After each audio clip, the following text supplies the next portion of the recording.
ಆದ್ರೆ ಒಂದ್ ತಿಳ್ಕೋಬೇಕು, ಎರಡೂ ಕಿವಿಲಿ ಕೇಳಿಸ್ಕೊಳ್ಳಿ. ಈ ಮಳೆಗಾಳಿಗೆ ಏನು ಕೇಳಿಸಲ್ಲ ರೀ. ನಾನೇ ಬರ್ತೀನಿ.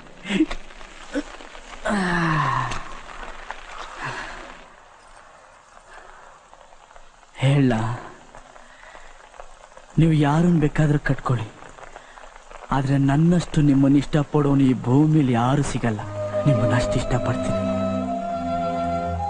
ನೀವು ಎಲ್ಲೇ ಇರಿ, ಹೇಗೆ ಇರಿ, ನನ್ನನ್ನು ಮರೀರಿ, ನೆನಪಲ್ಲಿ ಇಟ್ಕೊಳ್ಳಿ. ನಿಮ್ಗೆ ಎಷ್ಟೇ ಮಕ್ಕಳಾಗ್ಲಿ, ನೀವು ಹಣ್ಣನ್ನು ಮುದುಕಿಯಾಗಿ ನಿಮ್ಮ ಹಲ್ಲೆಲ್ಲ ಉದ್ರೋಗಿ ಕೊನೆಗೊಂದಿನ ನೀವು ಸತ್ರು ನನ್ನ ಪ್ರೀತಿ ಸಾಯಲ್ಲ ರೀ. ಒಂದಲ್ಲ ಒಂದಿನ ನಾನು ಸತ್ತೋಗ್ತೀನಿ. ಆದ್ರೆ ಸತ್ಮೇಲೆ ಕೂಡ ನಿಮ್ಮನ್ನು ಇಷ್ಟಪಡ್ತೀನಿ ರೀ. ನಾನು ಸಾವು ಜನ್ಮ ಎತ್ ಬಂದ್ರು ನಿಮ್ಮನ್ನಲ್ದೆ ಬೇರೆ ಯಾರನ್ನೂ ಇಷ್ಟಪಡಲ್ಲ.